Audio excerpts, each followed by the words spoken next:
merenungkan firman-Mu siang dan malam. Ku pegang berita-Mu dan ku lakukan.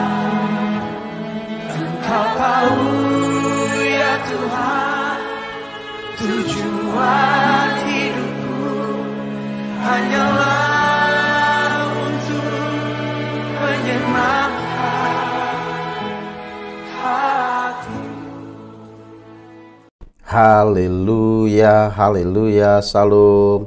Selamat pagi Bapak Ibu Saudaraku yang dikasihi dan diberkati Tuhan dimanapun saat ini Anda berada. Kembali pada saat pagi hari ini berjumpa dengan saya hambanya, Pastor Cornelius Rahtomojati di dalam program Renungan Pagi Kebenaran Firman Tuhan. Kita saat ini sudah ada di bulan Desember, tentunya setiap kita sebagian sudah merayakan Natal sejak masuk di bulan Desember ini. Untuk itu di bulan Desember ini bila kita berpikir kita merenungkan akan kasih Tuhan dalam kehidupan kita. Tuhan yang sudah memberi yang terbaik buat kita, yaitu Dia lahir ke dalam dunia menyelamatkan setiap kita manusia yang sudah jatuh dalam dosa, yang mau percaya kepadanya. Dan inilah kasih Tuhan yang luar biasa. Dan Tuhan mengasihi kita itu dengan kasih yang tulus. Tuhan mengasihi kita itu dengan kasih tanpa syarat, saudara. Kalau Tuhan mengasihi kita dengan kasih dengan syarat, tentunya tidak ada satupun yang bisa memenuhi syarat. Untuk itu pada saat ini mari kita akan merenungkan kebenaran firman Tuhan. Dan bila firman Tuhan pagi ini akan menguatkan dan memberkati kita semua. Dan sebelum kita mendengarkan renungan kebenaran firman Tuhan, mari kita berdoa. Bapa di surga, dalam nama Tuhan Yesus kami bersyukur kepadamu pagi ini Tuhan, buat rahmat-Mu, buat anugerah dan berkat-Mu yang Tuhan sudah limpahkan dalam kehidupan kami. Untuk itu di pagi ini Tuhan, sebelum kami memulai aktivitas kami di sepanjang hari ini, kami merindukan Engkau melawat kami, Engkau berbicara atas setiap kami semua melalui kebenaran firman-Mu. Dan kami siapkan hati kami untuk ditabur akan kebenaran firman-Mu. Hanya demi Yesus Kristus Tuhan kami mengucap syukur, kami berdoa. Haleluya, amin, amin. Bapak Ibu Saudara yang kasih Tuhan, pagi ini kita akan berbicara tentang kebenaran firman Tuhan dengan satu tema, persembahan yang terbaik adalah hidup kita. Jadi Bapak Ibu Saudara yang kasih Tuhan, Tuhan sudah memberi yang terbaik buat kita, yaitu melalui kelahirannya ke dalam dunia, lalu melalui kematiannya di atas kayu salib menebus dosa saudara dan saya. Dan itulah bukti kasih Allah kepada dunia, bukti kasih Allah kepada semua manusia yang mau percaya kepadanya. Tuhan mengasihi kita itu dengan kasih tanpa syarat. Tanpa syarat. Kalau Tuhan memberi syarat buat kita, tentunya tidak ada satupun yang memenuhi syarat. Karena Alkitab katakan bahwa upah dosa adalah maut, namun kasih karunia Allah adalah hidup kekal dalam kerajaan surga. Kalau Tuhan mengasihi kita tanpa syarat, bukan berarti kita yang dikasihi Tuhan ini hidup semau kita, hidup menurut kehendak kita sendiri. Harusnya tidak seperti itu, saudara. Kalau kita tahu bahwa setiap kita ini dikasihi Tuhan, harusnya kita berpikir apa yang kita persembahkan untuk Tuhan. Karena Tuhan sudah baik buat setiap kita. Kita berpikir apa yang harus kupersembahkan untuk Tuhan, apalagi dalam momen Natal seperti ini, saudara. Jangan kita berpikir apa yang Tuhan mau berikan kepada saya. Tuhan sudah memberi buat kita, yaitu yang terbaik melalui kehadirannya dalam dunia 2000 lebih tahun yang lalu. Dia hadir dalam dunia, Dia mempersembahkan tubuhnya sebagai korban, penebusan dosa buat saudara dan saya. Dan Alkitab katakan bukan dengan barang yang fana, bukan dengan emas dan perak, melainkan dengan darah yang mahal. Tuhan sudah memberi yang terbaik buat kita, saudara. Manusia yang berdosa ini diselamatkan karena kasih-Nya, yaitu kasih tanpa syarat. Untuk itu kita perlu berpikir di momen Natal ini, bukan kita minta kepada Tuhan, tapi kita berpikir apa yang harus kupersembahkan untuk Tuhan. Karena setiap kali kita merayakan Natal kan artinya kita merayakan kelahiran Tuhan kita Yesus Kristus. Biasanya kalau orang lahir itu kan diperingati hari kelahirannya atau ulang tahun. Biasanya pada saat orang ulang tahun Ya, tentunya banyak menerima kado, banyak menerima hadiah, saudara. Dan kita harus berpikir apa yang harus kita persembahkan untuk Tuhan di momen Natal ini, saudara. Sebagaimana yang dilakukan oleh ketiga orang Majus. Ya, orang Majus dari timur ini adalah para cendekiawan, ini orang-orang yang luar biasa, ya, raja-raja dari timur ini, saudara. Dia melihat bintang sebagai penunjuk jalan, di mana pada saat menemukan bintang itu dan di atas itu, maka dia tahu bahwa inilah raja yang dinanti, raja yang dicari. Dan pada saat menemukan bintang itu, apa yang dilakukan? Ya, kita akan baca di dalam Matius 2 ayat 11, saudara. Dan ini yang dilakukan oleh orang-orang Majus, saudara. Maka masuklah mereka ke dalam rumah itu dan melihat anak itu bersama Maria ibunya, lalu sujud menyembah dia. Ini yang dilakukan, saudara. Ya, para Majus ini, orang-orang Majus ini sujud menyembah Yesus. Ya, Yesus sebagai bayi yang lemah, tidak berdaya, yang dilahirkan di kandang domba yang kotor, saudara. Namun orang Majus ini tidak berpikir, tidak banyak pikir. Ya, benar nggak ini raja? Benar nggak ini yang ditunjukkan melalui bintang itu? Nggak berpikir. Ya, nggak berpikir. Dia beriman, dia percaya, ya, bahwa Yesus itu yang lahir sebagai bayi yang tidak berdaya, itulah raja yang sesungguhnya. Lalu mereka pun membuka tempat harta bendanya dan mempersembahkan persembahan kepadanya, yaitu apa? Emas, kemenyan, dan mur. Bapak Ibu saudara yang kasih Tuhan, kerinduan yang besar untuk bertemu dengan Sang Juru Selamat. Orang-orang Majus ini rela menempuh perjalanan yang sangat jauh dan melelahkan dari timur ke Yerusalem, saudara. Tujuannya untuk apa? Tujuannya hanya untuk menyembah Dia. Alkitab katakan dalam Matius 2 ayat 2b tadi, menyembah Dia, yaitu menyembah bayi Yesus. Ketika mereka mendapatkan bayi Yesus, mereka pun langsung sujud, ya, menyembah bayi Yesus itu, saudara. Ya, lalu apa yang dilakukan setelah dia bersujud menyembah bayi Yesus? Mereka pun membuka tempat harta bendanya dan mempersembahkan kepadanya, yaitu apa? Emas, kemenyan, dan mur. Jadi Bapak Ibu saudara yang kasih Tuhan, orang-orang Majus itu tidak datang dengan tangan hampa, melainkan membawa harta bendanya yang berharga untuk apa? Dipersembahkan kepada Tuhan, yaitu berupa emas, kemenyan, dan mur. Inilah yang seharusnya, ya, dilakukan oleh setiap orang percaya ketika datang kepada Tuhan Yesus. Tidak datang dengan tangan hampa, tetapi membawa persembahan yang terbaik. Membawa persembahan yang terbaik, saudaraku. Makanya di awal tadi, jangan kita hanya berpikir apa yang Tuhan mau berikan untuk saya di hari Natal ini, tapi kita harus berpikir apa yang harus kupersembahkan untuk Tuhan. Ya, pada saat kita datang kepada Tuhan, pada saat kita merayakan Natal pada saat ini, saudara. Ini yang harus ada dalam pikiran kita, sebagaimana orang-orang Majus lakukan, saudaraku. Dia datang dengan tidak tangan hampa, namun dia datang memberikan korban persembahannya, yaitu emas, kemenyan, dan mur, saudara. Dan persembahan yang Tuhan mau dalam kehidupan kita, yang terbaik itu hidup kita sendiri, saudara. Hidup kita sendiri. Karena Alkitab katakan dalam Roma 12 ayat yang pertama, demi kemurahan Allah. Kemurahan Allah yang bagaimana? Kemurahan Allah yang sudah menebus kita dari dosa, saudara. Persembahkanlah tubuhmu sebagai persembahan yang hidup, yang kudus, dan yang berkenan kepada Allah. Dan itulah ibadahmu yang sejati. Jadi persembahan yang terbaik itu adalah hidup kita, tubuh kita. Karena kita ini telah dibeli dan harganya telah lunas dibayar, Alkitab katakan. Muliakan Allah dengan tubuhmu.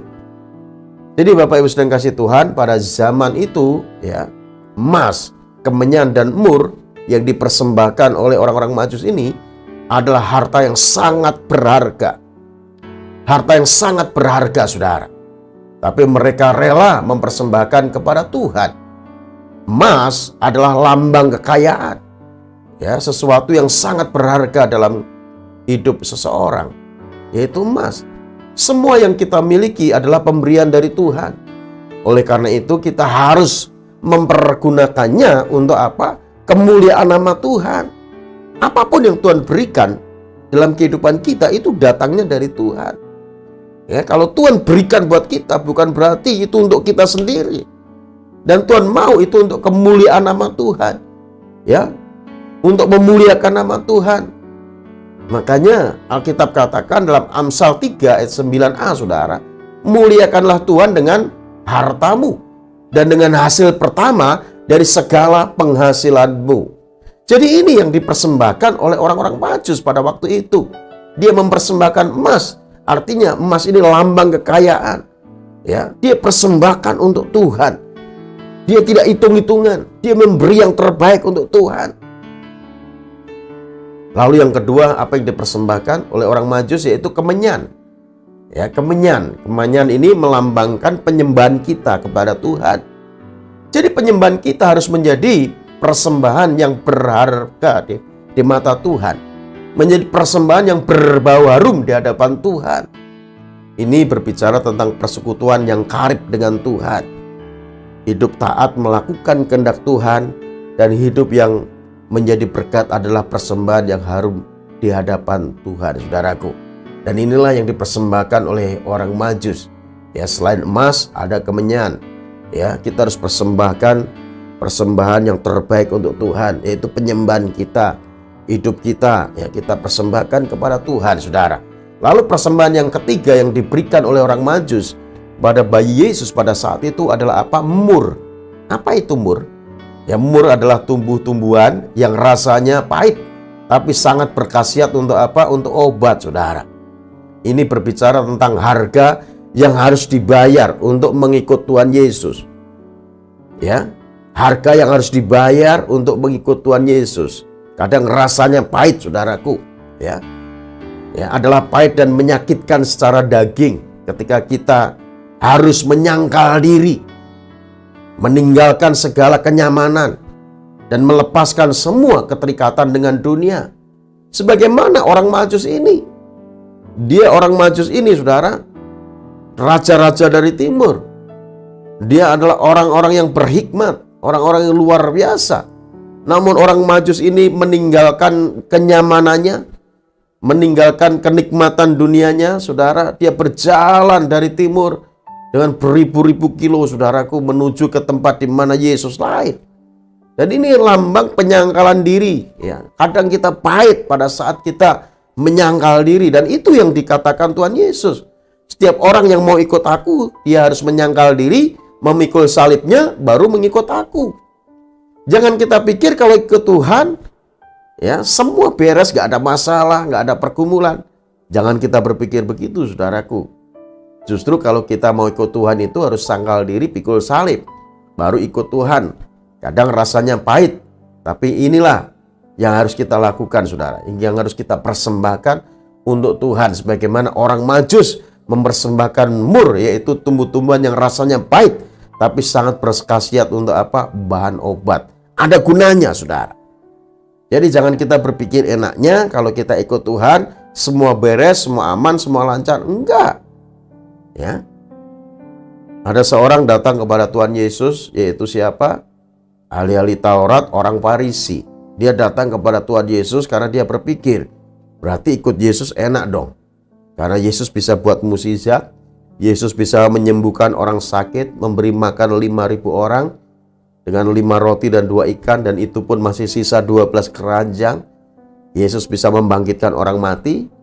Lalu orang-orang Farisi, ahli Taurat ini berpikir, kalau gitu enak nih, ikut Yesus. Lalu dia katakan begini, Guru, aku mau ikut engkau kemanapun engkau pergi. Dia pikirkan enak ikut Yesus. Lalu Tuhan katakan begini, saudara. Ya, serigala memiliki liang, burung memiliki sarang, tapi anak manusia tidak memiliki tempat untuk meletakkan kepalanya.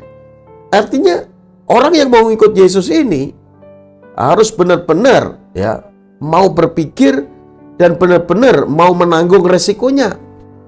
Artinya orang yang ikut Yesus jangan hanya berpikir enaknya saja. Bukan berarti mengikut Yesus tidak ada enaknya. Ada, pasti. Pasti ada. Tapi jangan pikiran kita itu ya duniawi, saudara. Ikut Yesus pasti enak, pasti semua beres. Karena Yesus bisa melakukan segala sesuatu. Dan ini pikiran yang salah. Tuhan katakan, serigala memiliki liang, burung memiliki sarang, tetapi anak manusia tidak memiliki tempat untuk meletakkan kepalanya. Jadi, berhitung dulu kalau mau ikut aku. Berpikir dulu, siap enggak? Pada saat engkau dianiaya oleh karena namaku. Siap enggak pada saat engkau mengalami kesakitan, kepahitan karena penyangkalan diri kita? Dan ini yang perlu kita renungkan, saudara. Namun, kita belajar dari orang Majus ini. Orang Majus itu mempersembahkan mur. Dan mur ini adalah tumbuhan yang rasanya pahit tapi sangat berkhasiat untuk bahan obat. Jadi ini berbicara tentang harga yang harus dibayar untuk mengikut Tuhan, saudaraku. Jadi Bapak Ibu saudara yang kasih Tuhan, biarlah pagi ini ya kita merenungkan kasih Tuhan yang luar biasa, yang sudah memberi yang terbaik buat kita, mempersembahkan yang terbaik buat kita, yaitu kehidupannya, tubuhnya di atas kayu salib, saudara. Dia lahir untuk mati buat saudara dan saya. Jadi setiap kita orang yang percaya, kita belajar untuk mempersembahkan yang terbaik buat Tuhan, yaitu hidup kita, saudara. Hidup kita lah persembahan yang terbaik untuk Tuhan. Sebagaimana orang-orang Majus yang telah mempersembahkan persembahan yang terbaik kepada Tuhan pada saat berjumpa dengan Tuhan, yaitu emas. Emas adalah lambang kekayaan, ya, kemenyan, melambangkan penyembahan kita kepada Tuhan. Lalu mur, ya, mur ini melambangkan kita harus menyangkal diri pikul salib, saudara. Kadang ada kepahitan, kadang ada hal-hal yang pahit yang kita hadapi, kita alami, namun kita harus sangkal diri. Supaya apa? Supaya kita ini, saudara, ya, berkenan kepada Tuhan. Apa yang kita persembahkan kepada Tuhan, kita berkenan kepada Tuhan, saudaraku, ya. Ya, tak selamanya kehidupan yang pahit akan pahit terus. Ya, tentunya Tuhan akan merubah kehidupan yang pahit akan menjadi manis pada saat kita mempersembahkan yang terbaik untuk Tuhan. Untuk itu mari kita berpikir, sudahkah kita berkorban dan memberi persembahan yang terbaik kepada Tuhan, yaitu kehidupan kita. Karena kehidupan kita ini milik Tuhan. Ya, apa yang kita miliki, apa yang kita punya, semua itu karena Tuhan. Kalau saat ini kita ya sudah ada di bulan Desember, bahkan kita akan melalui bulan Desember ini untuk memasuki tahun 2023, kalau kita masih ada, ini semua karena Tuhan. Untuk itu mari kita berpikir, saudara, apa yang harus kita berikan untuk Tuhan, yaitu persembahan kita. Bila renungan firman Tuhan pagi ini ya membuat kita untuk memiliki komitmen sebagaimana orang-orang Majus lakukan, mempersembahkan yang terbaik untuk Tuhan. Emas, kemenyan, dan mur. Dan persembahan kita adalah kehidupan kita. Kita mau berkomitmen mengasihi Tuhan. Kita mau berkomitmen memuliakan Tuhan. Kita mau berkomitmen untuk melakukan firman Tuhan. Dan itu yang Tuhan mau tuh, saudara, persembahkan kepada Tuhan. Sehingga hidup kita layak dan berkenan kepada Tuhan. Tuhan Yesus memberkati. Mari kita berdoa. Bapa, terima kasih buat renungan firman-Mu pagi ini, Tuhan. Bila firman-Mu mengingatkan setiap kami, untuk kami boleh mempersembahkan yang terbaik kepadamu di bulan Desember ini, Tuhan, di mana kami mengenang, memperingati bahwa Engkau Yesus pernah hadir dalam dunia, lahir sebagai bayi yang tidak berdaya, dengan satu tujuan adalah untuk menebus kami manusia yang berdosa. Namun kami percaya, Tuhan, kalau 2000 lebih tahun yang lalu Engkau telah lahir ke dunia sebagai bayi yang lemah tidak berdaya. Namun kami saat ini percaya bahwa suatu kali kelak Engkau akan datang kepada kami semua, menyebut kami gerejanya. Engkau datang bukan sebagai bayi yang lemah tidak berdaya, namun Engkau datang sebagai hakim yang adil. Engkau datang sebagai raja di atas segala raja. Engkau datang sebagai penguasa tunggal seluruh dunia ini yang akan menyebut kami orang-orang yang percaya kepadamu, ya Tuhan. Untuk itu kami persiapkan hati kami persiapkan hidup kami untuk menyambut kedatangan-Mu sebagai raja di atas segala raja. Terima kasih Bapa, kami serahkan hidup kami dalam tangan Tuhan. Bila Engkau yang memimpin, menuntun, dan memberkati kami, ya Bapa. Dan sebelum kami berpisah, kami rindukan Engkau berkati kami semua dengan berkat yang terbaik dari surga. Mari kasih Tuhan permata hati Tuhan. Arahkan hatimu untuk kita menerima berkat yang terbaik dari Tuhan. Bila Tuhan Yesus memberkati rumah tanggamu, Tuhan Yesus memberkati kesehatanmu, Tuhan Yesus memberkati usaha dan pekerjaanmu, Tuhan Yesus memberkati studimu, Tuhan Yesus memberkati pelayananmu. Bila apa yang kau rencanakan, kau usahakan akan selalu Tuhan Yesus buat berhasil, sehingga nama Tuhan terus dipermuliakan melalui kehidupanmu. Terimalah anugerah berkat yang berlimpah-limpah dari Allah Bapa kita di sorga, cinta kasih sayang daripada Tuhan kita Yesus Kristus, oleh persekutuannya dengan kuat kuasa Roh Kudus menyertai kita sekalian. Mulai saat ini, besok hingga Yesus menjemput kita masuk dalam kehidupan kekal sampai selama-lamanya. Setiap kita yang sudah diberkati Tuhan dan yang percaya sama-sama katakan amin, amin, puji Tuhan. Baik Bapak Ibu Saudara yang kasih Tuhan, kita sudah tiba di penghujung program kita di pagi hari ini. Dan sampai berjumpa kembali di besok pagi dalam kesempatan yang sama dalam renungan firman Tuhan di pagi hari ini. Dan doa saya buat saudara semua tetap sehat selalu, tetap ada di dalam berkat-berkat Tuhan. Tuhan Yesus memberkati kita semua. Salam. Renungkan firman-Mu siang dan malam, ku pegang berita-Mu dan ku lakukan. Engkau tahu ya Tuhan, tujuan hidupku hanyalah